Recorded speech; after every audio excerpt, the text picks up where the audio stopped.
दशक 16वा समास 6वा वायोस्तव निरूपण. श्रीराम.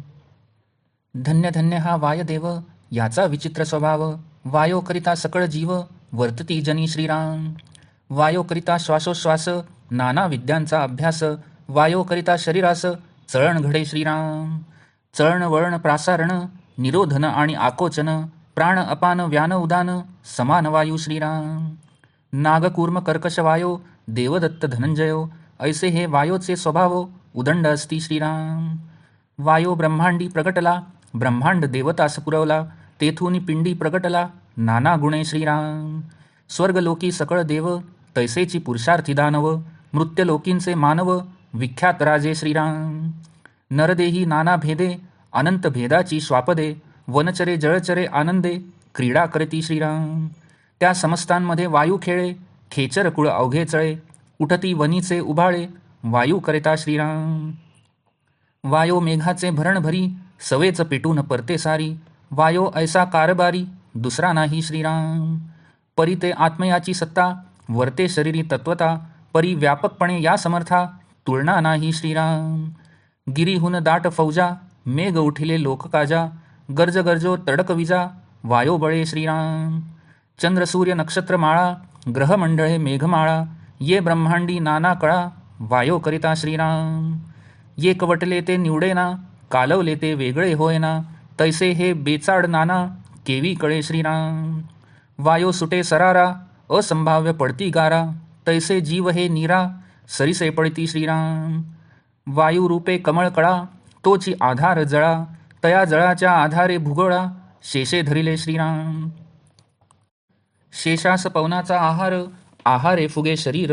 तरी मग घेतला भार, भूमंडळाचा श्रीराम. महाकूर्माचे शरीर भले, नेणो ब्रह्मांड पालथे घातले. एवढे शरीर ते राहिले, वायोचेनी श्रीराम. वारा हे आपुले दंती, पृथ्वी धरिली होती. तयाची एवढी शक्ती, वायू बळे श्रीराम. ब्रह्मा विष्णू महेश्वर, चौथा आपण जगदेश्वर. वायो स्वरूप विचार, विवेकी जाणती श्रीराम.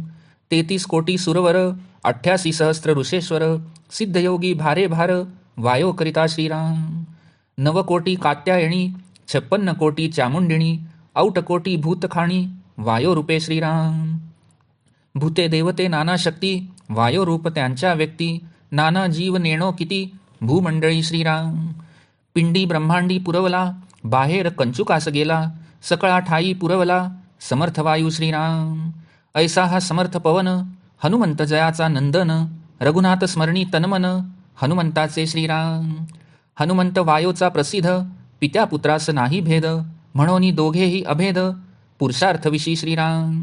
हनुमंतास बोलिजे प्राणनाथ, येणे गुणे हा समर्थ.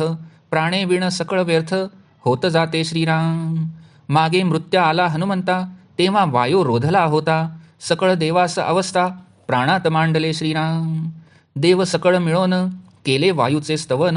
वायो प्रसन्न होऊन, मोकळे केले श्रीराम. म्हणून प्रतापी थोर, हनुमंत ईश्वरी अवतार. याचा पुरुषार्थ सुरवर, पाहातची राहिले श्रीराम. देव कारागृही होते, हनुमंते देखिले अवचिते. संहार करुनी लंके भोवते, विटंबून पाडिले श्रीराम.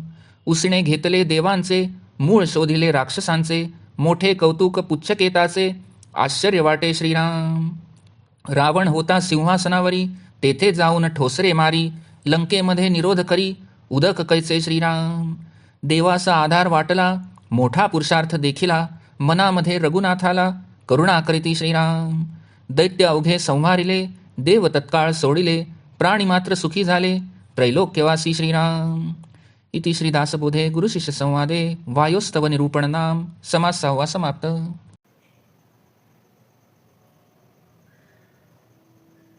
दशक 16वा समास 6वा वायोस्तव निरूपण. श्रीराम. वायुदेव हा खरोखरच धन्य धन्य आहे. याचा स्वभाव जरा विचित्र आहे. या वायूमुळेच या जगात सर्व जीव जगत असतात. वायूमुळेच जीवांना श्वासोच्छ्वास करता येतो, नाना विद्यांचा अभ्यास करता येतो. वायूमुळेच शरीरास चलनवलन घडते. चलन, वलन, प्रसारण, निरोध आणि आकुंचन हे सर्व वायूमुळे होते.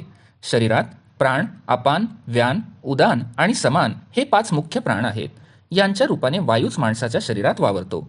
नाग, कूर्म, कृकल, देवदत्त आणि धनंजय हे 5 उपप्राण आहेत. अशा रीतीने वायूचे स्वभाव उदंड आहेत. प्रथम वायू ब्रह्मांडात प्रगटला. तेथे ब्रह्मादी अनेक देवता त्याने निर्माण केल्या. नंतर तो अनेक प्रकारांनी पिंडात प्रगटला. स्वर्गलोकातील सर्व देव तसेच पुरुषार्थी असे दानव, मृत्यूलोकातील मानव आणि इतर प्रख्यात राजे, नरदेहातील अनेक भेद, अनंत भेदाची श्वापदे, वनचर, जलचर असे प्राणी वगैरे या वायूमुळेच आनंदात क्रीडा करीत असतात. या सर्वांमध्ये वायू खेळत असतो. सर्व पक्ष्यांचे समुदायही वायूमुळेच उडतात, हालचाल करतात. आगीचे लोळही वायूमुळेच उडतात. वायूच मेघांना आकाशात भरतो, नंतर स्वतःच त्यांना झोडपून दूर सारतो. वायूसारखा कारभारी दुसरा कोणी नाही. शरीरातील वायू हा अंतरात्म्याच्या सत्तेत त्याच्या इच्छेनुसार वागत असतो, पण बाहेरील वायू व्यापक आणि स्वतंत्र असल्याने त्याच्या सामर्थ्याला मर्यादाच नसते. पर्वताच्या शिखरांवाचून मेघांच्या दाट फौजा लोकांच्या कल्याणासाठी वायूच एकत्रित करतो. वायूच्या बळानेच मेघ गर्जना करू लागतात, विजा तडकू लागतात. या ब्रह्मांडातील चंद्र, सूर्य, नक्षत्रमाला, ग्रहमंडळे आणि मेघमाला इत्यादी नाना कळा वायूमुळेच होतात. वायूमुळेच पंचमहाभूते एकवटतात. ती वेगळी निवडून काढता येत नाहीत. त्यांचे मिश्रण झालेले असते ते वेगळे होऊ शकत नाही. याप्रमाणे हा सगळा गुंता झालेला असतो, तो कसा कळणार? मोठा सोसाट्याचा वारा सुटला की असंभाव्य गारा पडू लागतात. तसेच त्या पाण्याबरोबर अनेक जीवही पडतात. कमळाला जसा देठाचा आधार असतो तसा जल, भूगोल आणि शेष इत्यादींना वायूचा आधार असतो. वायू हा शेषाचा आहार आहे. त्या वायूने शेषाचे शरीर फुगते आणि मग तो भूमंडळाचा भार सहन करू शकतो. महाकूर्माचे शरीर भले मोठे असते. त्याच्याकडे पाहिले की ब्रह्मांड जणू पालथे घातले आहे की काय असे वाटते. ते एवढे प्रचंड शरीर वायूमुळेच राहते. वराहाने आपल्या दाढांवर पृथ्वी धारण केली होती. त्याला वायूच्या बळानेच एवढी शक्ती लाभली होती. ब्रह्मा, विष्णू, महेश्वर आणि चौथा स्वतः जगदीश्वर हे सर्व वायू स्वरूपच असतात. हा विचार विवेकी जाणतात. 33 कोटी देव, 88,000 ऋषीश्वर, सिद्ध आणि भारंभार योगी हे सर्व वायुरूपच असतात. 9 कोटी कात्यायनी, 56 कोटी चामुंडा आणि 3.5 कोटी भूतयोनी ही सर्व वायुरूपच असतात. भूते, दैवते, नाना शक्ती यांचे देह वायुरूपच असतात. या भूमंडळावर असेच किती वायुस्वरूप जीव आहेत ते कोण जाणणार? पिंड ब्रह्मांडाला पुरून वायू बाहेरून आवरण करण्यास गेला आहे. असा हा वायू समर्थ असून सर्वांठायी पुरून उरला आहे. अशा या समर्थ वायूचा पुत्र हनुमान आहे. त्या हनुमंताचे तन मन रघुनाथाच्या स्मरणात लागलेले आहे. हनुमंत हा वायूचा प्रसिद्ध पुत्र असून पिता पुत्रात भेद नाही. म्हणून पुरुषार्थाच्या बाबतीत दोघेही समान आहेत. हनुमंताला प्राणनाथ म्हणतात. यावरून त्याचे सामर्थ्य किती आहे हे कळून येते. एक प्राण नसेल तर सर्व व्यर्थच जाते. पूर्वी सूर्यबिंब ग्रासण्यास गेला असता हनुमानाला इंद्राचे वज्र लागून मूर्छा आली. तेव्हा हनुमंताचा मृत्यूच ओढवला असता.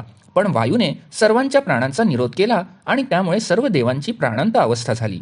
तेव्हा सर्व देवांनी मिळून वायूचे स्तवन केले. वायूने प्रसन्न होऊन सर्वांना मोकळे केले. तेव्हा सर्व देवांनी हनुमंतास अनेक वर दिले. म्हणून असा हा थोर प्रतापी हनुमान म्हणजे ईश्वरी अवतारच आहे. सर्व देव थक्क होऊन याचा पुरुषार्थ पाहतच राहिले.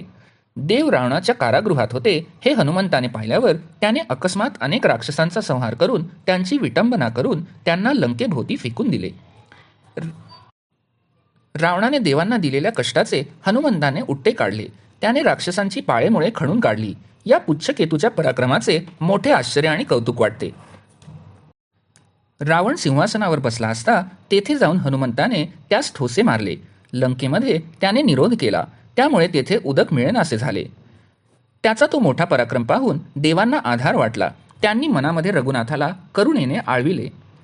तेव्हा त्यांनी सर्व दैत्यांचा संहार केला. देवांना तात्काळ कैदेतून सोडविले आणि त्रैलोक्यातील सर्व प्राणीमात्रांना सुखी केले. इति श्री दासबोधे गुरुशिष्य संवादे वायोस्तव निरूपण नाम समास 6 समाप्त.